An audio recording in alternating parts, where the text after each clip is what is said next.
Welcome to Salon Talks. I am Mary Elizabeth Williams, and this is Alicia Roth Weigel. She is an author, an activist, a self-described change agent. You might recognize her from the recent documentary Everybody, or from her viral moments advocating for the intersex community. Her new memoir, with a foreword by Jonathan Van Ness, is Inverse Cowgirl. If you know, Yes, you that's know. right. I love it. I love Thank that you. title Thank you. so Not much. not reverse cowgirl, though that's fun too. Inverse cowgirl. You can be an inverse, reverse, obtuse, any kind of cowgirl you want to be. This, That's right. Alicia, it's first and foremost your story. And for those who don't know what the term intersex means, and you had to learn it yourself and how common it is, tell me a little bit about what makes you and millions of other people around the world unique. Yeah. So intersex is honestly exactly what it sounds like if you break the word down. We are born intersex, between the sexes. So I think in this day and age, people have started to understand that sexuality is not binary. You're not only gay or straight, there's a whole spectrum in between. Folks are starting to come around to the fact that gender is also not binary. So you're not only a man or a woman, there's also a beautiful spectrum in between.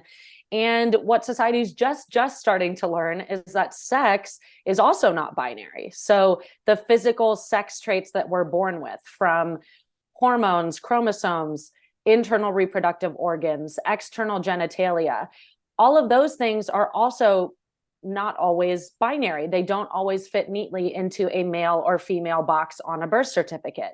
So for me, what that meant is I actually have XY chromosomes, which many people associate with being a boy. But I was also born with a vagina. And yet, instead of having a uterus and ovaries on the inside, I was born with internal testes. And so, again, if sex is a spectrum, my body was born a little bit closer to the center of that spectrum. I have kind of aspects of both. And people, I think, don't understand how common that actually is. We are around 2% of the world's population, the same percentage of the world that is born with red hair or green eyes. And so anyone who's watching this and is like, well, I've never met an intersex person, I can guarantee that you have, and you just didn't know it. And perhaps they didn't know it because, unfortunately, a lot of intersex people undergo surgeries without our consent, either in infancy or in our childhood, that push our bodies one direction or the other. They try to force our bodies to fit into those binary boxes on that very first piece of paper that parents receive when you're born, a birth certificate. And what we are advocating for as a community is, rather than force altering a body to fit on a piece of paper, you could just change the piece of paper. We exist. Our bodies are born this way. We are not mythical, legendary creatures. We are certainly not monsters. We are human beings, just like the rest of y'all. And so the first step is really raising visibility of our community and our existence in general. And that's what I hope my book will be a part of doing. Right. And, if someone has red hair, staring out from the cover of a memoir about the royal family, you know it. But as you said, we may not know that people are intersex. And because of that lack of visibility and because of that lack of understanding, there have been these issues that you talk about. You talk in this book very candidly about what you went through as a baby and as a child, the procedure you went through, the gonadectomy, the monitoring, and the observation that you had to go through your entire childhood. This is not uncommon. And people don't realize that this is happening to, again, millions of people around the world. Tell me a little bit about what you went through and how your family was told you had a disorder. Yeah. Yeah. So intersex is the term that we prefer as a community because it doesn't pathologize us. It doesn't refer to us as a problem. Prior, we had been referred to as having disorders of sex development, or DSDs. The issue with that terminology is it infers that there is an issue with how we are born that needs to be fixed. My body was actually fully functional when I was born. The reason that I look the way I do, that I present so femme outwardly, is because despite the fact I was born with testes, my body does not absorb testosterone. So my testes would have produced testosterone, but my body would have urinated some of that out, and the rest it would have converted to estrogen, and I would have developed totally naturally on my own. The doctors told my parents that I could get testicular cancer, and they recommended removing my testes. And if you put yourself in my parents' position and you have a newborn baby and you're hearing your child could get cancer, of course you're going to do whatever is in your power to prevent that from happening. Unfortunately, that was not the full scenario. That message was not inaccurate, and that I could have gotten testicular cancer, but anyone who is born with testicles could also get testicular cancer. What the real picture shows is that my risk as someone insensitive to testosterone, as someone with complete androgen insensitivity syndrome, which is my intersex variation, my risk of getting testicular cancer was only somewhere between 1% and 5% at some point much farther down the line in adulthood. This cancer never happens in childhood. And so by removing my testes for some theoretical future, very small risk of cancer, that also put my body into hormone withdrawal, because they were taking my hormone producing organs that my body needed to function properly. And that has necessitated that I take hormone replacement therapy, that I take external hormones, similarly to what transgender individuals take, but not to affirm any sort of gender presentation, purely because my body needs hormones to survive. All of our bodies need hormones to survive. Hormones determine a lot more than your cup size or your facial hair or the tenor of your voice. They affect a lot of your internal bodily functions. And by removing my testes in infancy and forcing my body into hormone withdrawal, that actually was leaching calcium from my bones. And so I found out in my early 30s that I now have osteoporosis, which is something that you think of usually with like postmenopausal women or older, elderly individuals. But I have in my early 30s. And again, that's very common for intersex individuals, because they were trying to fix something that wasn't broken in the first place. They actually created problems for me. And so, that is one piece of what I experienced as a kid, is the medical kind of physical fallout from my surgery. In addition to, and honestly, more impactful in my life, is the psychological and the emotional harm of being told that you are inherently a problem because of how you're born, and you should never tell anyone because you'll be made fun of and you'll never find a good husband one day. And the way that you internalize that as a kid is like, okay, I'm inherently lovable simply for existing. And so intersex people, we end up creating this whole kind of facade, this whole story, this lie that we tell to people, because there's so much stigma surrounding our bodies that we don't want anyone to ever find out, that this is how we're born. One example of that is, and I know this is also common, I've talked to a lot of my intersex friends about this, a lot of us who date men, and so at some point we have to tell them like we're not going to be able to bear their children. A lot of us have told these people that we had childhood ovarian cancer and they removed our ovaries, and so we are infertile. And so because of this weird incomplete information that doctors feed to our parents, and then all this homophobia and transphobia that conditions us to believe that we're not lovable if we actually shared the truth of who we are and the truth of about our bodies, we end up concocting this crazy lie that we were walking around with childhood cancer. And I guess our main argument is, if there's nothing inherently wrong with us in the first place, if we're all born with bodies, each and every one of us, anyone who's listening to this conversation is born with a body, why should we be conditioned to feel so much shame simply for being born into the body that we were born into? I have reached a point where I'm now really proud to have this body, and I want to help other intersex people who were born the way I was not have to spend so many years of their lives as I did, living in this deep closet where they're feeling shameful simply for existing. Intersex is a beautiful thing. And again, I hope that's something that comes across in my book.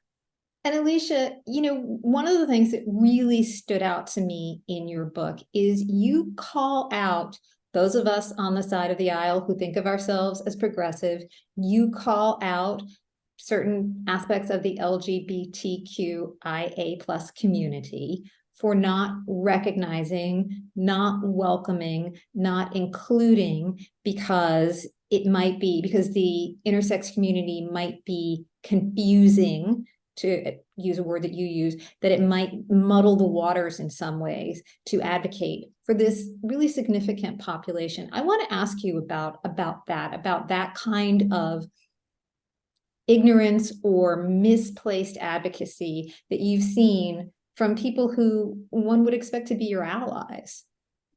Yeah, well, I think in this current climate where with rampant attacks on the transgender community, there is certain messaging used by the left that unintentionally might harm the intersex community. For example, when we're fighting these bans on transgender care for trans kids, there is this message that's often touted that, oh, surgeries don't happen on children. This only happens on adults.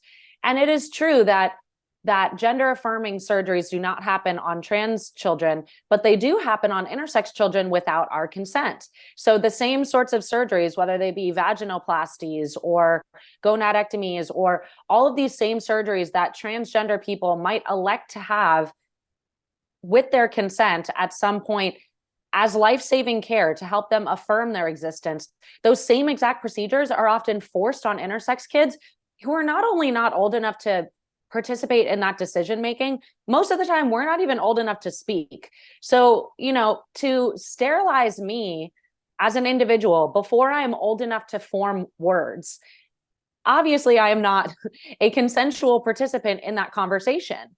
And, the World Health Organization, the United Nations, all of these multinational organizations, they define these surgeries as torture. They call it intersex genital mutilation. And so there are a lot of the advocacy community has caught up, but unfortunately here in the United States, I would say the LGBTQI plus community has not quite caught up. And I think it's because when we come in and start advocating for our rights and for our needs by saying, hey, we need a seat at the table, we should not do surgeries on children without their consent, I think there's this fear that muddles this message surrounding transgender children. When really, and I want to make this very clear to folks, the same bills that target transgender kids and say don't offer gender affirming care to transgender kids, they all contain specific written loopholes that say you can continue to force the same care on intersex kids who have not asked for it. And what this shows is that the legislation is not based in science, it's not based in logic, it's not based in what's healthiest for children, which is what they're claiming is the root of this legislation. The root of this legislation is trying to force normalize children into what a certain swath of society deems normal. They don't think trans kids are normal, so they say block this care from them that they desperately need in order to survive. They also don't think intersex kids are normal, so they say force those same procedures onto intersex kids so that they look more normal to us, so that we can be more comfortable looking at their bodies. And so really, it's the same exact fight that we're fighting. It's just a little bit of a shift in messaging, which is all about people being able to make decisions for themselves surrounding their bodies in a way that keeps them healthy and happy. And so I really don't think it muddles the message. It just requires us to, massage that message a little bit and learn about a new community that has gone completely unheard in the shadows for far too long. And Alicia, this is a healthcare issue that affects so many people, and it doesn't just affect intersex people, it affects their parents, it affects their partners, it affects their families. You talk in this book about how difficult it has been for you to get care, how you have put yourself out there as you put it, a long-term guinea pig for what intersex procedures have done to people over the decades, over time. This is something that I think a lot of us don't necessarily think about, is that someone living in an intersex body needs specific care, and how difficult in our American healthcare system it is to get that care. What can we do to change that? Yeah, that's such a good question. I think if you see the film about my work and the intersex movement, everybody, you'll see it centers on the surgeries that we experience non-consensually as children. And that makes a lot of sense because when people hear about it, I think they're alarmed, and it brings them into our cause and helps them understand the urgency of the fight that we are fighting. Unfortunately, something that's not talked about enough, but is equally dire of a situation, is the utter lack of intersex competent care for intersex adults. We already have a lack of competent care for intersex children. That care is focused on hiding who we are, not keeping our bodies healthy. That being said, at least there are some doctors and clinics that specialize in care for intersex children. But once you hit 18, once you age out of pediatrics, you're left completely high and dry. There's just nothing. There are a few providers across the United States who have seen enough intersex patients that they, even if they don't claim to be experts, they will say, hey, you know, I've treated enough patients that I can help you. But for the rest of us, I have run surveys with intersex individuals across this country. And in Texas, we have found that intersex individuals have to travel at minimum 50 miles to find doctors who have any idea what their bodies might need. Most of them have to access via telehealth.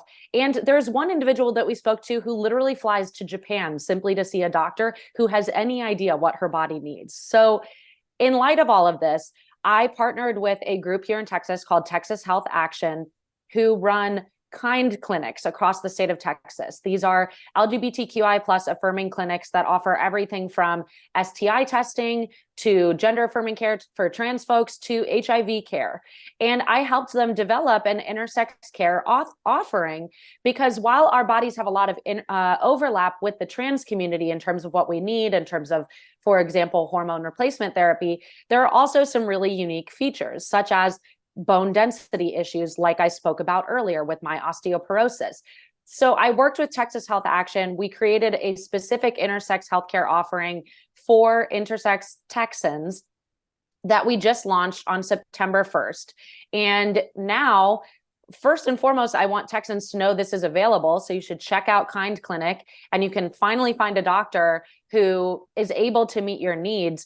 But I don't want this to be the only intersex clinic in the country. I want this to be the first of many. So I want to see LGBT clinics across the country. I want to see sexual health and wellness clinics across the country. And I want to see women's health clinics because a lot of intersex people are women. I want to see all of these clinics updating their standards of care, their standard operating procedures to better serve the intersex community. And I am here to work with any of those clinics who would like to learn how to do that. Yeah, you know, you start this book by placing it in the moment where you begin writing it. And you say, this is a book about health. This is a book about bodily autonomy. This is a book about the way that politics have entered into our care and the devastating effects of that. And that's why this book is so relevant to all of us, regardless of our bodies. That's why this is such an important issue, because you represent so many things to so many people. You also talk in this book, I just want to ask you one more thing, because you're so candid about your mental health issues and about what that journey has been like, you know, the physical as well as the mental health. You know, not everyone has had to go through what you've had to go through, but all of us have a moment in our lives where we have to be honest and we have to be brave. Yep. And there may be something really painful on the other side of that. For that person who is struggling with that kind of choice right now, maybe it's a parent, maybe it's a kid, maybe it's someone who is intersex, but maybe it's someone who is just, I need to be true to myself and I need to tell the world who I am. How did you do it? And how do you offer a message of maybe a little hope and support? Because this is such a hopeful, joyful book. Yeah. So I think I actually sort of did this backwards. I became so wrapped up in the attacks on my transgender friends that I ended up coming out inadvertently in a Senate hearing at the Texas legislature for the first time. And only after coming out in that hearing to try to protect my transgender friends did I sort of process what that would mean for my life to be out as an intersex individual, what that would mean for my family relationships, for my friendships, and just for me in terms of understanding myself and my identity and how I operate in the world. So it was only after I came out very publicly as an advocate that I really started doing the internal work to process and learn to really love myself, to unlearn everything I had been told about myself and truly learn who I am, not who I've been told to be, not who society has deemed to be normal or appropriate, who I really am as an individual. And there have been many things that have assisted me in that process. Definitely talk therapy, definitely the use of certain plant medicines and fungi. I am really heartened to see the conversations and actually a bipartisan effort by Dan Crenshaw, who's a Republican legislator here in Texas, with AOC, who's about as far on the opposite side of the aisle as you can think of from Dan Crenshaw, but they have joined forces to fight for FDA trials on the use of psilocybin to treat PTSD, which is what's found in mushrooms. And that has been hugely instrumental in my own journey. So everything from plant medicine to talk therapy to movement, learning how to move my body through running and yoga in a way that helps me feel really strong and powerful and at peace with myself has been really instrumental in my journey. And really forging real, honest relationships with people who know and love the full me. That was probably the hardest piece, is whenever any of us needs to own who we are in a way that we fear might drastically alter our relationships in our lives, which are arguably the most important thing to any of us. And it can be really scary. And I won't sugarcoat it. And I'll say that sometimes relationships do fall by the wayside, but those relationships were based on false pretenses. They were not loving who that person really is as a person. And what ultimately made me decide to come out was the decision that I wanted to be loved because of who I was, not in spite of who I was. And I didn't want to have to apologize for my existence anymore when my existence is not hurting anybody else and it's not an issue in the first place. So I hope people will read the book because it's a long and complicated journey, but I do think, and I'm really glad you brought this up, because beyond the politics, beyond the healthcare, beyond the issues of body autonomy and all the other things that this book speaks to, above all, I think this is a book about healing. And I think from the first page to the last page, it really shows all the different ways that I have found healing and I have found peace and contentment in myself, and that I have learned to love myself. And I hope that those lessons might benefit anyone, intersex or not. Absolutely. Well, it definitely resonates with me. It resonates with everyone who I know who's read the book. And I want to thank you again so much. Plus, what a fun title. It's called Inverse Cowgirl. Alicia, thank you so much. Congratulations once again on this beautiful, enlightening, and joyful book. What a pleasure to talk to you. Thank you so much for joining us. Thank you for having me. I appreciate it.